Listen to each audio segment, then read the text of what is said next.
In 1875, one of the most important business transactions in the history of the modern world took place.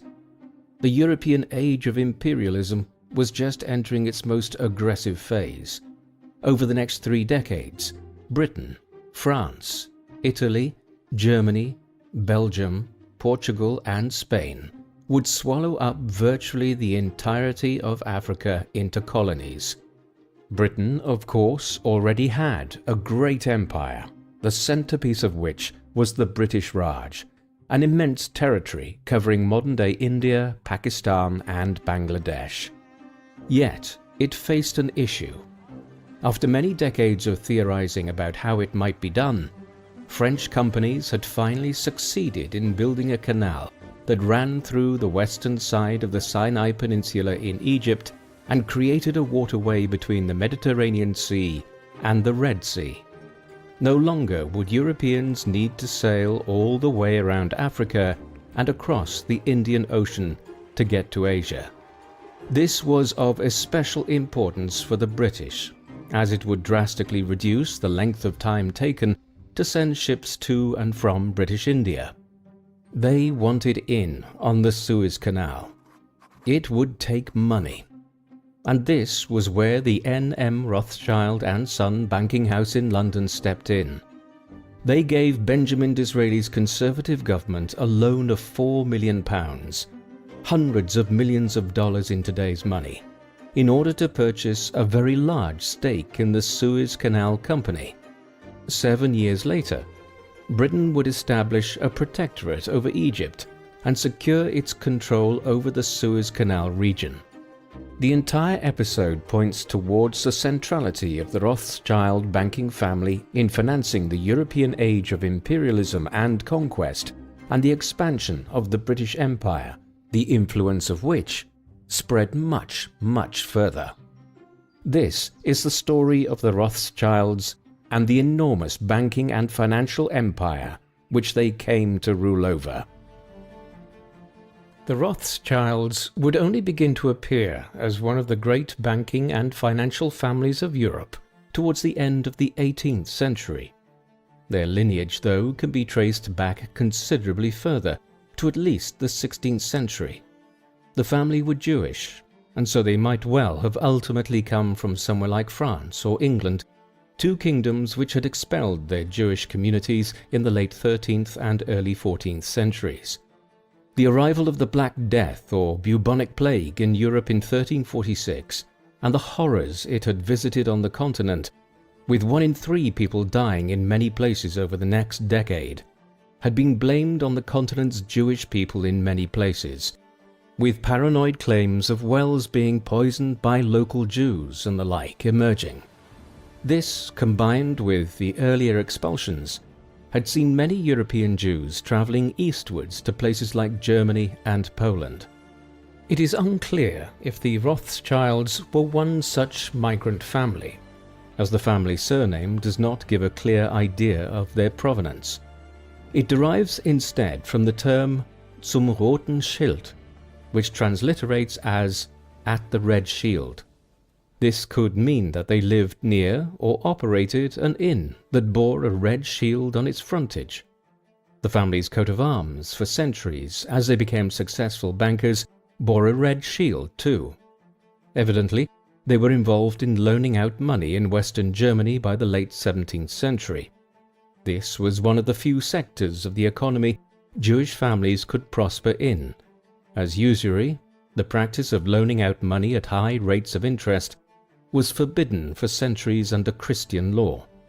Incidentally, the Jewish decision to resort to usury as a means of making money would feed into a lot of modern anti-Semitic tropes in Europe. While the Rothschilds were clearly involved in money lending in the city of Frankfurt by the 18th century, the individual who really started the family's ascent to wealth and power was Meyer Amschel Rothschild. To get a sense of how his success came about, we need to look at exactly where capitalism had developed to and what the economy and financial world of Europe was like in the 18th century. Capitalism per se is a relatively modern phenomenon. but the idea that one makes a profit from an enterprise and then reinvests the profits or accumulated capital into another initiative, which in turn creates more money, is as old as time.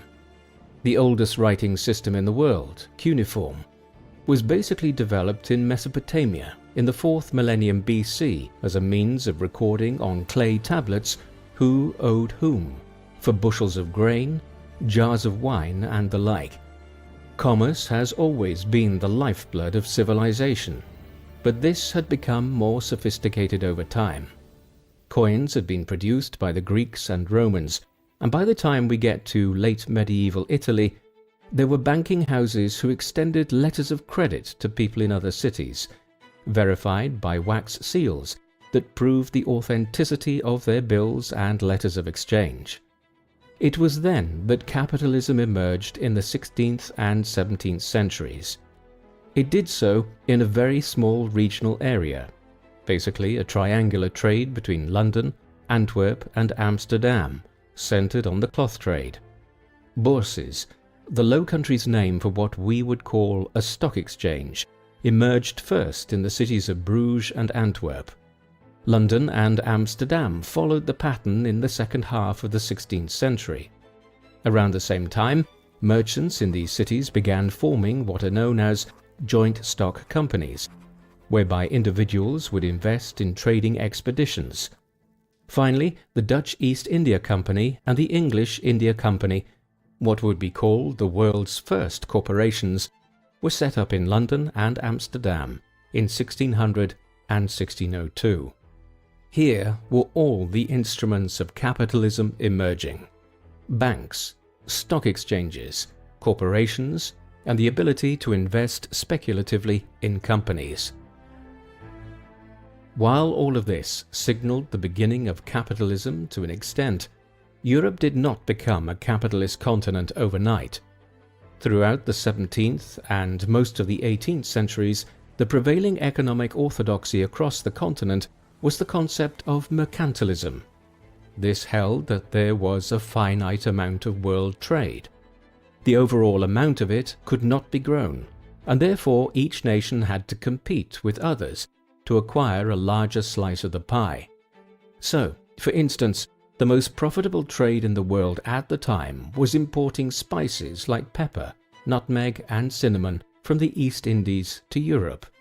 Powers like England, the Dutch Republic, and the Portuguese believed that they had to muscle their opponents out of these markets, and so their ships ranged around the waters of the East Indies, attacking each other. It rarely occurred to them that they could all prosper if they convinced enough native rulers in what is now Indonesia to trade with all of them. By the mid-18th century, just as the Rothschilds began to emerge onto the European banking scene, this orthodoxy was changing. Adam Smith had published his The Wealth of Nations in 1776, outlining the basics of modern capitalist theory. And countries and people were becoming more and more aware that European wealth could be increased exponentially, not by fighting with one another, but by developing new markets and increasing the overall production of commodities. All of this required capital and investment, provided by bankers and financiers. The Rothschilds would soon become the most successful bankers of this new age of capital. As noted, the real founder of the Rothschild banking empire was Meyer Amschel Rothschild. He was born in the city of Frankfurt on the 23rd of February 1744. At the time, Frankfurt was a free imperial city. This meant it was like an independent city-state like Monaco or Singapore are today. There were dozens of these free imperial cities across Germany. Frankfurt was an especially important one on account of its size, population, economic fingerprint, and because it had long established itself as the center of a significant European book fair that continues down to this day. Meyer's father was a relatively prosperous businessman in the city. He dealt in commodities and also loaned money out, including to local German rulers. They were far from wealthy, though. The Rothschild family at the time was very large when extended members are included, and the home was cramped with over 24 residents at various times. When he was just 13 years old, young Meyer was sent off to the city of Hanover in northwestern Germany, an independent prince-electorate state that was controlled by the Hanoverian kings of England. There he was apprenticed to Simon Wolf Oppenheimer, a fellow Jewish financier who was one of the main bankers for the government of Hanover. Meyer remained there for 6 years before returning to join the family business in Frankfurt in 1763. Over the next 20 years, he turned out to be a very accomplished banker and financier. He loaned out money to a number of powerful German rulers and aristocratic families at good rates that enriched the family. Then, when the Landgrave of Hesse-Kassel, one of the large German states that elected the Holy Roman Emperors of the day, was succeeded to by William IX in 1785, he hired Meyer to manage his financial affairs. The Landgravate was enormously wealthy, and Meyer benefited considerably from his patron's largesse. More importantly, it meant that when the European political situation was turned on its head a few years later, Meyer was sitting on top of a mountain of German money that he was in charge of managing. In 1789, after decades of financial mismanagement, the French government of King Louis XVI had been forced to convene the Estates General, the French equivalent of Parliament, for the first time in 175 years. Soon the government lost complete control of events, and the estates began organizing the government into a kind of new constitutional monarchy. The French Revolution became more radical over time, eventually leading to the foundation of a French Republic and to the murder of the king and his Austrian-born queen Marie Antoinette. The Austrians were appalled and led the way in convincing other major European powers like Prussia and Britain to wage war on the French revolutionaries. The French Revolutionary Wars and the Napoleonic Wars that followed lasted from 1792 down to 1815. Many German states were involved to varying extents, including the Landgrave of Hesse-Kassel. As the manager of his patron's money, Meyer was able to loan out the extensive wealth that William IX held at advantageous rates to the belligerent powers, notably the governments of Austria and Prussia. Later, Napoleon Bonaparte became Emperor of the French and conquered most of the continent, Germany included. Even this presented an opportunity for Rothschild and his family. As Napoleon attempted to impose a continental trade embargo on his bitterest enemy, Britain, one known as the Continental System, Meyer became a tradesman who facilitated illegal smuggling of goods in and out of the continent using his wealth and connections. By the time the Napoleonic Wars ended, Meyer had been able to amass a fortune based on his various methods of exploiting the wartime crisis. Germany would remain the core branch of the Rothschild banking operations throughout most of Meyer's life and for a few years thereafter. They became powerful figures within Frankfurt and were even able to dampen the anti-Semitism that was rising everywhere again in Europe in the 19th century. For instance, in 1811, all local laws in Meyer's native Frankfurt against Jewish people were lifted, and they were given the same rights and liberties as any Christians in the city. Despite being primarily based out of Germany, they were also becoming international financiers by this time. While Napoleon's continental system had been unenforceable, and the British had eventually won the wars against France, it had lost hundreds of billions of dollars in today's money to do so, maintaining large fleets at sea, fighting a bitter war over half a decade in Portugal and Spain, launching failed expeditions to the Low Countries, and much more besides. All of this needed money, which even rich British banks and merchant companies like the English East India Company were not always willing to provide. the Rothschilds had stepped in. This occurred most notably at the end of the Napoleonic Wars. Napoleon made the disastrous decision to invade Russia in the summer of 1812. At first he won spectacular successes and had captured Moscow by the mid-autumn, but the Russians refused to engage him in combat or surrender. The Russian winter set in, and Napoleon fled back towards Poland and Lithuania. His army devastated in the process. It was at this crucial juncture, as a new pan-European alliance formed to defeat the French, that Meyer's sons spread out to Europe's capitals and began providing millions of pounds in loans to the governments of Britain and other countries, sums equivalent to several $billion today.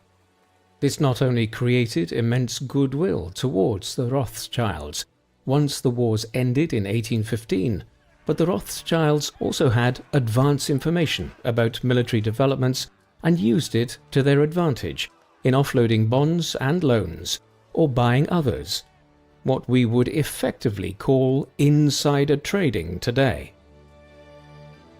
By the time the Napoleonic Wars ended in 1815, Meyer Rothschild was dead. He had passed away in 1812, just as news was arriving to Frankfurt that Napoleon and La Grande Armée were descending on Moscow. The business was therefore in the hands of his sons as the war ended and during its aftermath. Highly successful businesses that are passed from generation to generation within families can run into trouble. A founder can be an immensely talented individual who makes a great success of his enterprises. Then it can be handed over to irresponsible and untalented children who run the business into the ground or spend money excessively. Luckily, Meyer had raised his sons to run things very well after he left the world. As the Napoleonic Wars were entering their final stage, the 5 sons divided up the business and set up new branches around Europe. The 5 arrows, as they are often termed, involved maintaining the core branch in Frankfurt and setting up 4 new ones in Paris, London, Vienna, and Naples. Amschel Rothschild, the eldest son, remained in Frankfurt to run the core business there. Nathan, the third of the sons, headed for London and set up a branch in the capital of the country, which was now fully expressing itself as the global superpower of the 19th century. Karl went to Naples, and James Meyer Rothschild, the youngest of the 5 boys, was sent off to Paris. They were men of varying capabilities. What they benefited hugely from initially was manipulation of the bond market, buying up government debt at cheap prices in the aftermath of the Napoleonic Wars, and then selling it off for considerable profits as the post-war reconstruction turned into a period of renewed prosperity in the 1820s. While each of the branches of the Rothschild banking family would meet with their own levels of success, it was the new branches in Paris and London that would transform the Rothschilds from successful bankers into one of the pillars of the world of international finance in the 19th century. Take the French branch, for example. Jacob or James Meyer, the youngest of the sons of Meyer Amschel, was sent to Paris when he was just 20 years old to oversee the family's affairs there. This alone gives an indication of the opportunism of the family. The Rothschilds had been bankrolling Britain for years in its wars against the French, and at the very same time they were helping finance Napoleon's audacious efforts to defeat the Russian Empire and claim further lands in Eastern Europe. From Paris he supported the restoration of the Bourbon monarchy after Napoleon's downfall and set up Banque de Rothschilds Frères, the Bank of the Rothschilds brothers, in 1817. It oversaw a lot of the family's financial activities and lending in Western Europe. In the aftermath of the Napoleonic Wars, the new French government was determined to begin industrializing. It perceived that Britain, a small island nation, had been able to defeat Napoleon's grand continental empire, because of the strength of its industry and navy. Therefore, the 1820s saw a rapid expansion of industrialization in France, particularly in northern cities like Lille. James Rothschild's Parisian banking house provided a lot of the seed capital for these efforts. Similarly, when the Flemish and Walloon people of the southern Low Countries revolted against Dutch rule in 1830 and successfully established the independent nation of Belgium, the French Rothschild banking branch stepped in to become the chief financier to Belgium's first post-independence king, Leopold I. The entire effort points towards their role as monopolists as well. By entering the Belgian market aggressively and buying up Belgian bonds, the Rothschilds acquired an outsized role in Belgium's economy, which they held for decades thereafter, as this became a major hub of the Industrial Revolution on the continent. The London branch was even more important. Britain had already begun to establish itself as the foremost global power in the 18th century. The English East India Company had conquered India, and the first penal colonies had been founded in Australia in the late 1780s. All of that was eclipsed by what happened in the 19th century. Singapore was established in 1819. Hong Kong was taken from the Chinese in the early 1840s. New Zealand was settled at the same time. The Cape Colony had been taken from the Dutch during the Napoleonic Wars, and by the 1880s a chain of colonies from Egypt to South Africa was being created. This made the British government wealthy, but even in the 19th century, governments were only ever able to achieve as much as those who loaned money to them would allow. Nathan Rothschild was in London as early as 1804, financing the Napoleonic War effort there, even as his brothers provided money to Britain's enemies. There he bought up government bonds, loaned out money and financed British debt in a way which would have been damaging for the Rothschilds if the British had not ultimately defeated the French. When the British won, the bonds and other financial instruments the London branch of the Rothschilds held skyrocketed in value. On top of all that, Nathan had couriers who conveyed news of the joint Anglo-Prussian victory at the Battle of Waterloo over Napoleon on the 18th of June 1815, faster to him than to many British politicians. Nathan's stock market activity in London in the hours that followed, understandably, opened the family up to criticism of enormous fraud and market manipulation. This was just the beginning of the manner in which the Rothschilds expanded their affairs in England. For one, they began buying up huge amounts of gold at a time when the gold standard was still well and truly in operation, this being the idea that banknotes and lines of credit should only be extended by national banks, relative to the amount of tangible wealth a country had, in the form of gold and other commodities. Nathan Rothschild was the great figure in the development of the British branch. In the mid-1820s, he was rich enough that he made sizable loans to the government as it faced a short-term liquidity crisis. Years later, he was also involved in managing the abolition of slavery throughout the British Empire. The ban on slavery was only achieved by placating the wealthy and powerful plantation owners of the British colonies in the Caribbean and assuring them that they would be compensated by the government in return for freeing the hundreds of thousands of slaves found across their plantations in the Caribbean. Nathan loaned the government a chunk of the money, which allowed them to bring about the end of slavery in 1833. By the time he died, he probably accounted for around 1 out of every £160 in the British economy, and his sons continued this success in Britain. As we saw at the commencement, it was the Rothschilds who loaned the money to Disraeli's government, which allowed Britain to acquire a large stake in the Suez Canal. In the interim, the Rothschilds had played a role in the railway boom of the 1830s and 1840s that connected much of Britain with trains. while by the 1850s, the government was not just borrowing money from the Rothschilds, but employing their technical expertise in the management of the royal mint. Soon, members of the British Rothschilds were sitting in Parliament, and no British racehorse meeting was complete without a champion horse from one of the Rothschild studs. Things developed in much the same way on the continent, and before very long, all the branches of the family were acquiring noble titles. In 1822, Emperor Francis I of Austria, in recognition of the role the Rothschilds had played in financing the wars against the French and the post-war reconstruction of Europe, decided to award the title of Freiherr to each of Meyer Amschel's 5 sons: Amschel, Solomon, Nathan, Karl, and James.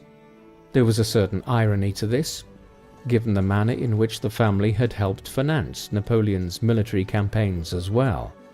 The title of Freiherr essentially made all 5 brothers baronets in the German aristocracy. It was a peculiar arrangement in many respects, as the brothers did not hail from the Austrian lands, and the Holy Roman Empire that the Austrian Habsburgs had been emperors of for centuries had ceased to exist during the Napoleonic Wars. Later, members of the family were granted honorary Austrian citizenship, while honors were accumulated in other countries too. For instance, members of the French branch of the family were granted the Legion of Honor. It was in Britain, though, where the Rothschilds acquired their most significant titles. Anthony Rothschild was made a baronet here in 1847, a lower rank of the aristocracy. It was not until 1885 that a full baronial title was granted, when Nathan Rothschild became the first Baron Rothschild. As these titles were awarded in different countries, the family names changed ever so slightly. Where previously they had simply been the Rothschilds, different branches began using noble particles before their surname, depending on the country. Thus, some German Rothschilds became von Rothschild or de Rothschild in France, all indicating aristocratic bearing. Not every venture went well for the Rothschilds. Back in 1821, as the Napoleonic Wars had come to an end and Europe was returning to normality after a quarter of a century of conflict, Karl Meyer von Rothschild had been sent to Italy to set up a branch of the family business in the Kingdom of the Two Sicilies. Italy had been divided into dozens of city-states since medieval times. These had been consolidating into larger states over the centuries in a process which mirrored Germany. The largest one geographically by the 19th century was the Kingdom of the Two Sicilies, which basically covered all of southern Italy, south of Rome, and the island of Sicily. It was ruled over by a branch of the French royal house of Bourbon. The Austrians were seeking influence here, as they controlled much of northern Italy around Venice and the plain of Lombardy. When the Rothschilds arrived to Naples to set up a banking operation there at the start of the 1820s, it was partly as a fifth column to support Austrian interests in the south of the peninsula.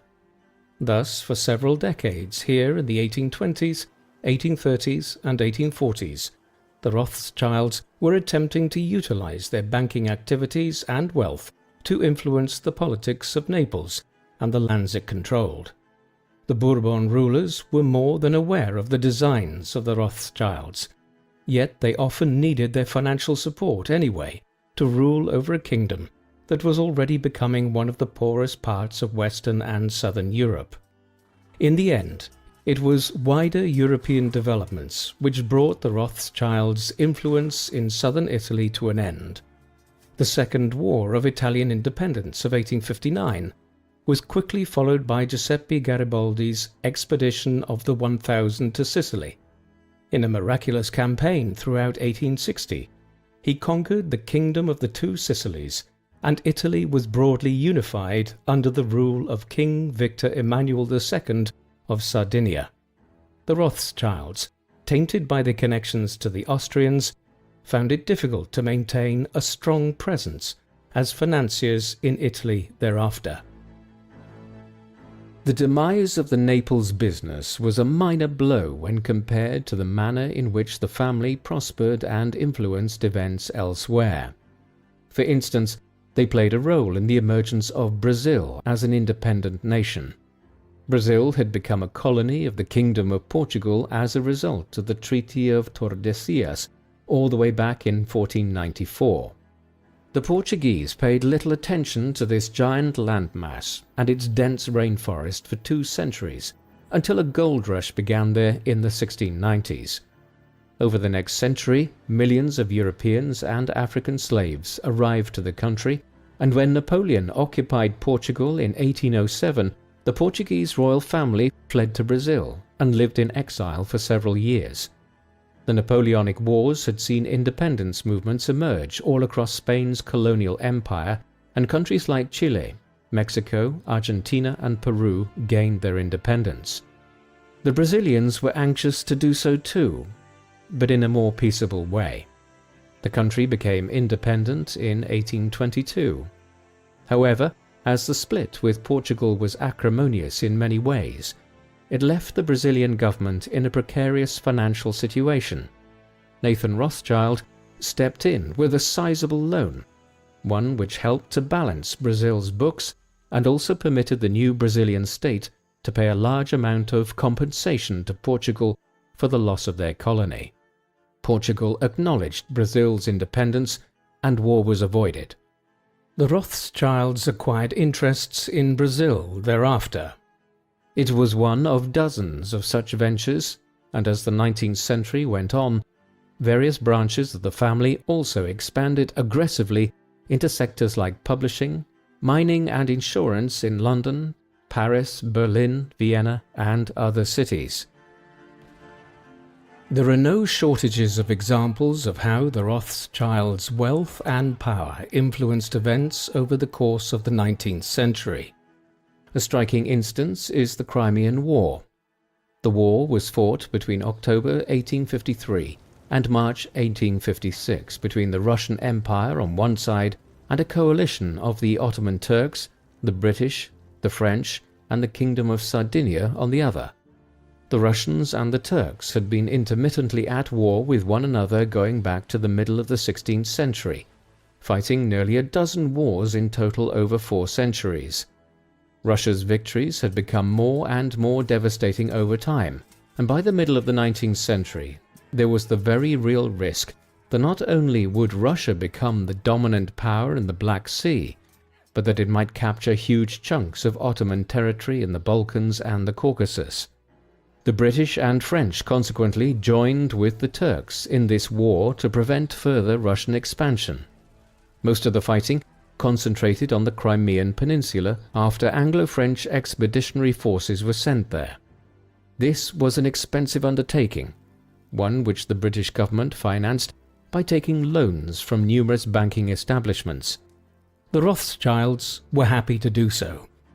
Part of this was owing to Russia's growing anti-Semitic policies, where the Pale of Settlement had been established as a line running from around modern-day Latvia in the north to Ukraine in the south, east of which Jewish people within the Russian Empire were effectively banned from settling. In this particular case, Lionel Rothschild entered into the loan for broadly ideological reasons and was never fully reimbursed. The wider Crimean War ended in a bit of a stalemate, but the British and French had achieved their goal in slowing Russia's expansion. The Crimean War loans were really more like a piece of Rothschild philanthropy. They were opposed to the growing anti-Semitism of the Russian Empire, which incidentally would lead to the flight of hundreds of thousands of Russian Jews from the Russian Empire in the decades that followed.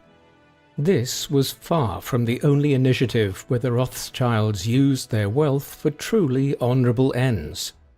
In the middle of the 1840s, a new fungus had arrived to Europe on board the first generation of steamships. Previously, it could not survive the Atlantic Passage, but with the trip now only taking 8 or 9 days, the fungus arrived to Europe and began devastating the continent's potato crops. This had truly appalling impacts in some places like Poland and Ireland that had become overly reliant on potatoes as a cheap staple crop.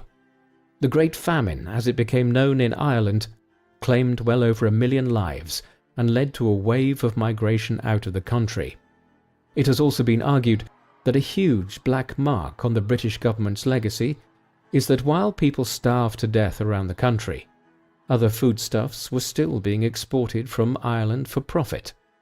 The Rothschilds became the primary financiers of the British Relief Association that was set up to provide relief to the poor between 1846 and 1848, the worst period of the famine. When the potato blight hit Scotland, it worsened the economic situation that was already underway there because of the Highland clearances. Again, Lionel de Rothschild stepped in and put his money where his conscience was, providing extensive financial support to the Highland and Island Emigration Society, a group that provided financial assistance to Scots of the Highlands and the Outer Hebrides who wanted to move to the Americas, Australia, or New Zealand in search of a better life than they now had in their native country.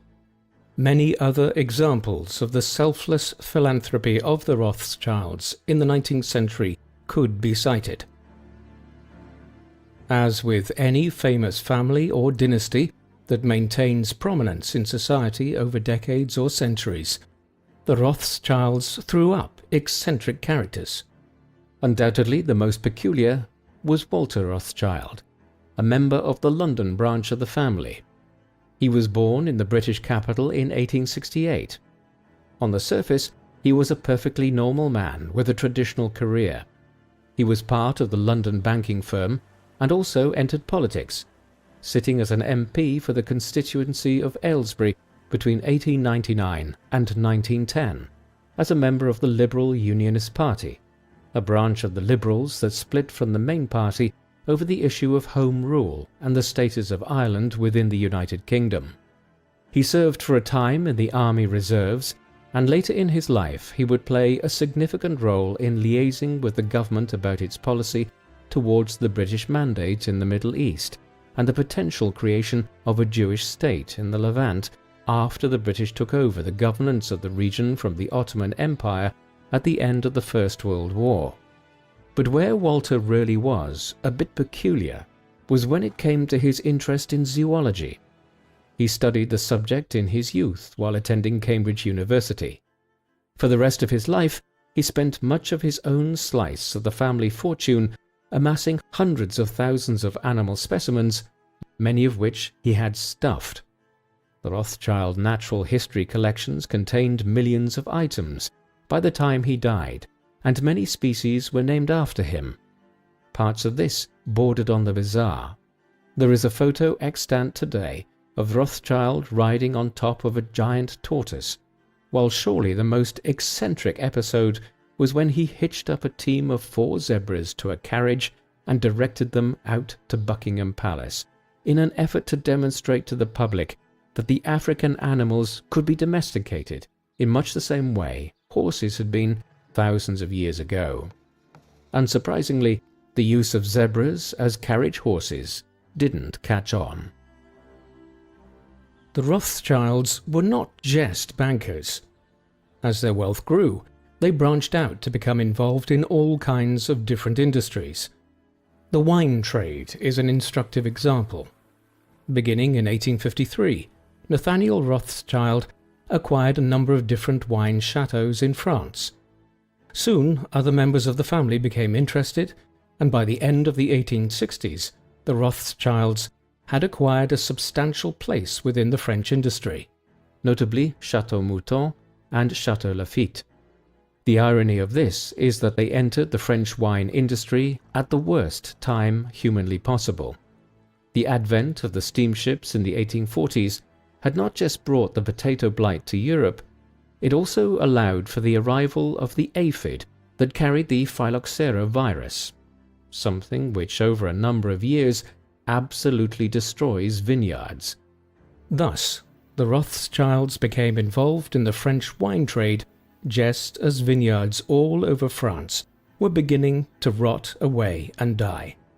It would take until the 1880s before the solution was found, by grafting American vine rootstocks onto the vines of European grapes, providing immunity in the process from phylloxera. Many French winemakers lost everything as the wine trade collapsed in the 1860s and 1870s. It's a sign of the wealth of the Rothschilds that they not only survived, but managed to expand their presence. To this day, the Rothschilds continue to play a major role in the wine trade around the Bordeaux region of southwestern France, and Château Lafite is one of the world's most iconic wine chateaus. There are times in modern history when governments and pillars of the financial world turn in desperation to others for loans. For instance, during the Panic of 1907, an economic crisis which hit the United States early in the 20th century, the Wall Street stock market was so badly impacted that J.P. Morgan had to step in with a consortium of bankers to stabilize the market. In 2008, Lehman Brothers and other banks turned to Warren Buffett and other investors to try to acquire emergency liquidity to save their financial houses. Buffett refused after examining their books. In the 19th century, the Rothschilds were the port of call in Europe. The Austrian government was in big trouble financially by the mid-1860s. After the series of revolts that struck Europe in 1848, Hungary had very nearly acquired independence from Austria. The government in Vienna responded by effectively placing Hungary under military occupation from 1849 onwards. This, combined with the cost of wars in northern Italy and eventually the Austro-Prussian War, meant the Austrian government was nowhere near able to meet its day-to-day spending. The Rothschilds stepped in on several occasions to give the government in Vienna millions of pounds worth of loans to remain afloat. This continued beyond the Austro-Prussian War of 1866. The loans could not be repaid, and eventually, having exhausted all other options, the Austrian government agreed to end the occupation of Hungary in 1867, and the Austrian Empire was transformed into the dual monarchy of the Austro-Hungarian Empire. It's a sign of how central the Rothschilds were to not just European finance, but the continent's politics at the same time. A few years later, the Rothschilds were also involved in the reconstruction of Paris. After its successive wars against the Danes and Austrians in the 1860s, the Prussians had gone to war with France in 1870 and managed to unite most of the German states, barring Austria, into a new German empire. Paris was laid siege to in the midst of the Franco-Prussian War, and the city was left devastated in 1871. The Rothschilds were one of the main backers of the new Republican government, which not only managed to rebuild Paris in the aftermath of the war, but turn it into the cultural capital of the continent. All the while, the French branch of the family was also acquiring a huge stake in industries such as the French railway system that was spreading out from Paris to connect the whole of the country. The foremost new business engagement of the family, however, in the late 19th century was its involvement in the diamond mining industry in southern Africa. The British colonies around the Cape, along with the Boer colonies and various native Zulu kingdoms, had been in conflict with each other for decades through the middle of the 19th century. What really changed matters was when huge diamond and gold mines were discovered in the Kimberley region. Cecil Rhodes is most closely associated with the development of British colonial strategy across the south of the continent thereafter, but the Rothschilds were actually the largest investors in what became the De Beers Mining Company.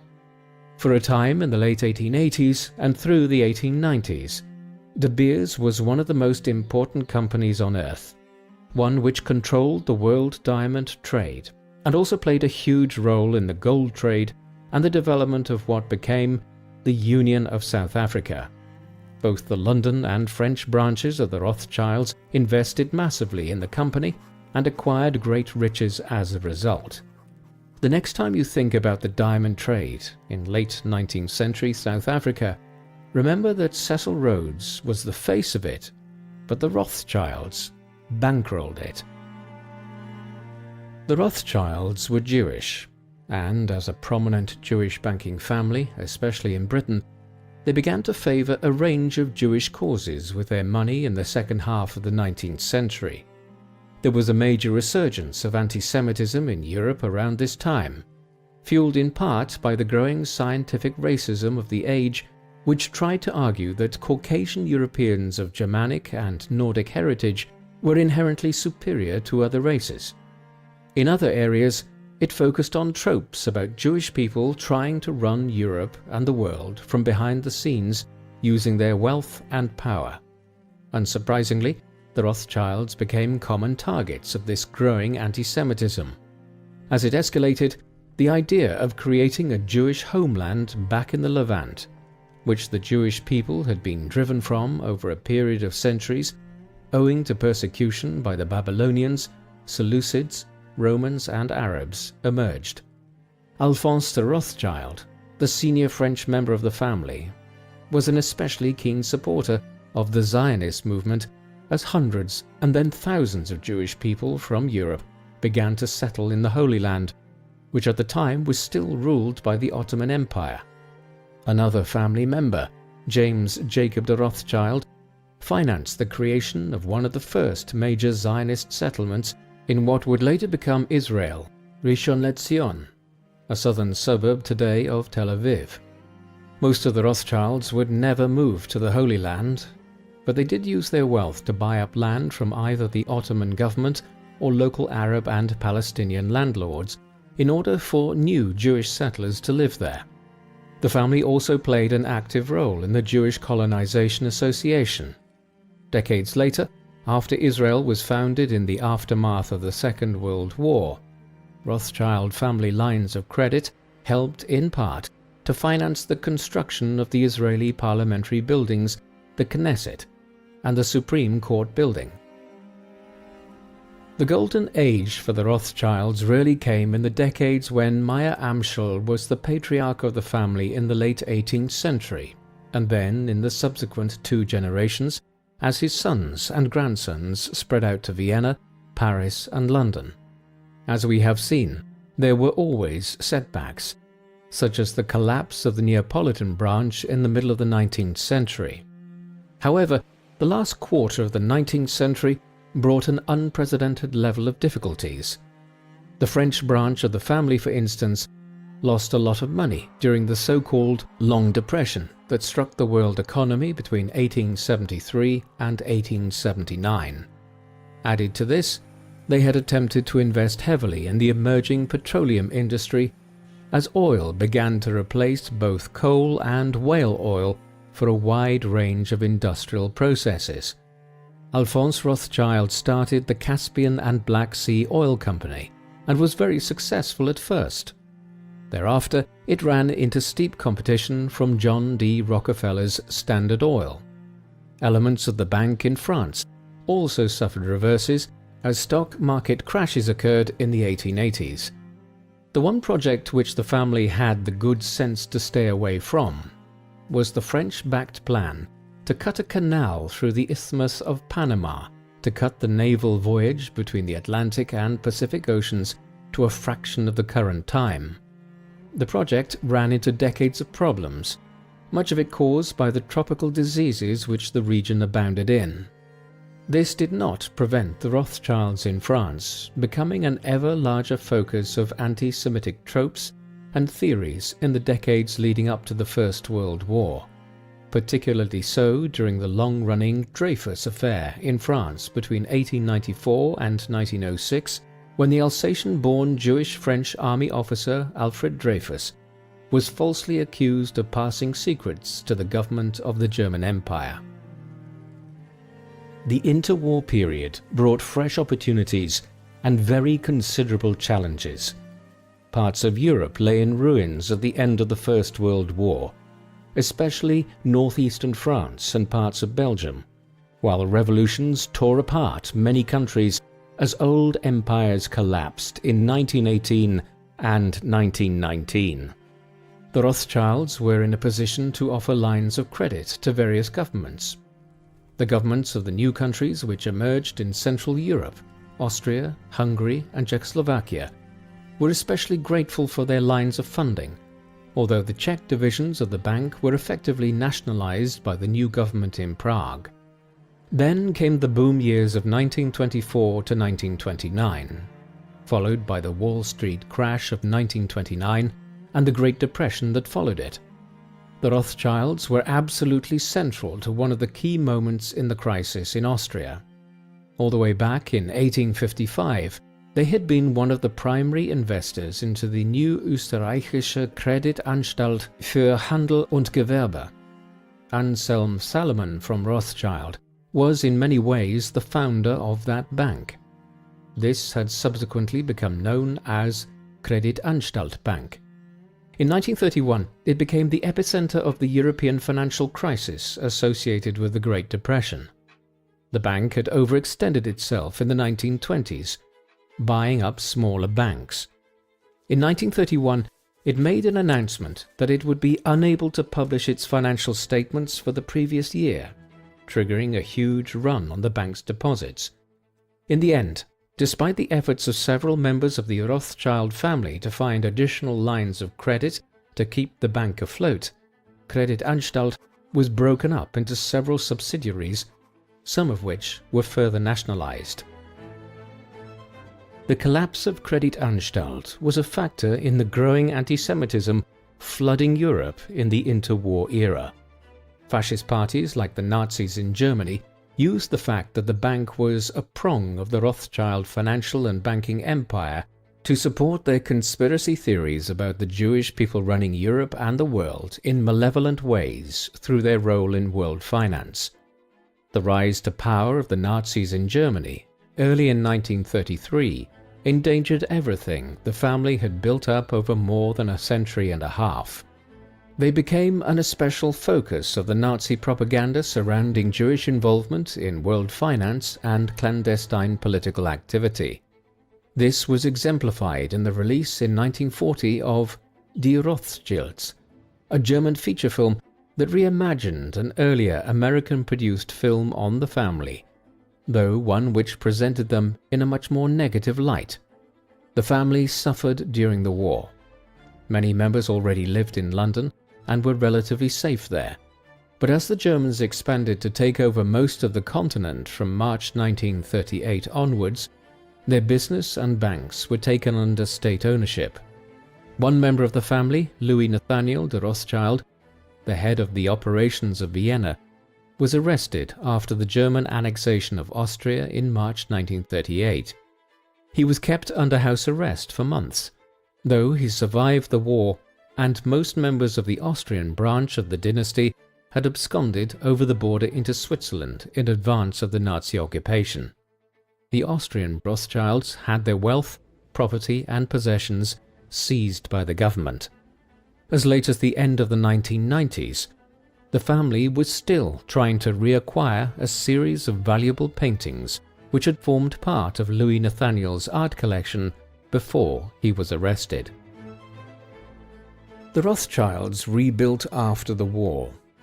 They were no longer quite the banking powerhouse that they had been, in part because the new Western world order after the Second World War was dominated by the United States, whereas the family's main businesses had been in Western and Central Europe. There would be other issues. In 1981, the socialist government of François Mitterrand in France decided to nationalize Rothschild's Frères, one of the major French branches of the family businesses. This was offset to some extent by a decision to amalgamate some of the French and British businesses in the aftermath of the war. Ultimately, the Rothschilds became more diversified.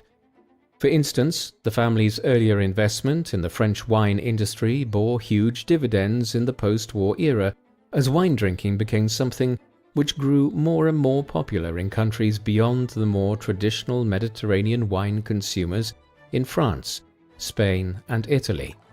Chateau Lafite Rothschild is understood to be worth upwards of €4 billion alone as a business today.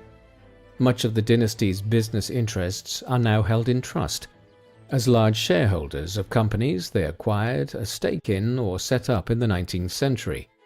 Rothschild & Co. SAC, for instance, operates jointly out of London and Paris, with nearly €20 billion worth of assets and over €100 billion under management. The Rothschilds are not as ubiquitous throughout modern society as they once were. To have mentioned the Rothschild family in London in the 1890s would have been to make reference to a group of financiers who were synonymous with the British Empire and all elements of British industrial and commercial life, and their influence extended across other countries, as we have seen. Everyone knew the name Rothschild. The same cannot be said some 130 years later. Some people still know the Rothschild name, but it is a long time since the family was viewed as being at the very heart of global finance and power. No one would have heard Jacob Rothschild, 4th Baron Rothschild, prior to his death in February 2024, being discussed in the same vein as Elon Musk, Jeff Bezos, Bill Gates, Warren Buffett, or Bernard Arnault. The perception is that the Rothschilds are a financial juggernaut of the past, but this is not entirely true. The Rothschilds are a little bit like the Vanderbilt dynasty in America. For a time in the middle of the 19th century, Cornelius Vanderbilt was probably the wealthiest man in the world, before his wealth was widely dispersed among generations of the Vanderbilts. The same holds true of the Rothschilds. There is no one member of the family today who holds hundreds of billions of dollars, but members of the family continue to hold vast sums of money and substantial stakes in companies ranging from mining operations like De Beers and Rio Tinto to many others. The accumulated wealth of the Rothschilds, when you add up the various branches of the family today, is a subject of both speculation and conspiracy theories. When everything is accounted for, the Rothschilds still probably hold hundreds of billions of dollars worth of wealth, though internet speculation that the dynasty commands trillions of dollars fits more into the realm of speculation than hard facts. The Rothschild banking dynasty are one of the most significant banking and financial families in the history of the modern world. Some people might be unaware of exactly who they are or what they have done over the centuries, but very few people are not at least vaguely aware of the Rothschild name and the fact that the family are synonymous with high finance. Their story is a remarkable one in many ways. It all began with Meyer Amschel Rothschild getting a leg up as a financier in Western Germany in the second half of the 18th century. As with all great success, pure luck played a major role thereafter. The French Revolutionary and Napoleonic Wars provided opportunities for the family to make money. They did so very shrewdly by betting on both sides. Members of the family were in both London and Paris offering loans to the British government and Napoleon right up until the Battle of Waterloo in 1815. After the wars, they continued to expand and were some of the largest providers of capital to European governments and businesses during one of the most important eras of human history, when the age of imperialism, the first age of globalization, and the advent of the Second Industrial Revolution transformed the world, often with Rothschild financing behind it. And yet, like all the enormously wealthy individuals who achieved so much success during this period, the Rothschilds felt they had a responsibility to give back and use their wealth and power for the greater good. Whether in trying to shelter their fellow Jewish people from anti-Semitism in Europe or provide poor relief to the Irish and Scots when the potato famine and the Highland clearances caused such suffering in those regions in the 1840s and 1850s, the Rothschilds operated with a social conscience. They are still very much around, though operating in a far less obvious manner today than they did a century and a half ago. When one looks to understand the expansion of the world in the second half of the 19th century and the advent of global industry, banking and trade, they are in many ways looking at the story of the Rothschilds, a banking and financial dynasty that shaped the modern world to a huge extent. What do you think of the Rothschild family? Were they one of the most dynamic and successful family of bankers in the world, or were they very lucky in terms of the manner in which their immense wealth was initially built up because of the Napoleonic Wars? Please let us know in the comment section. And in the meantime, thank you very much for watching.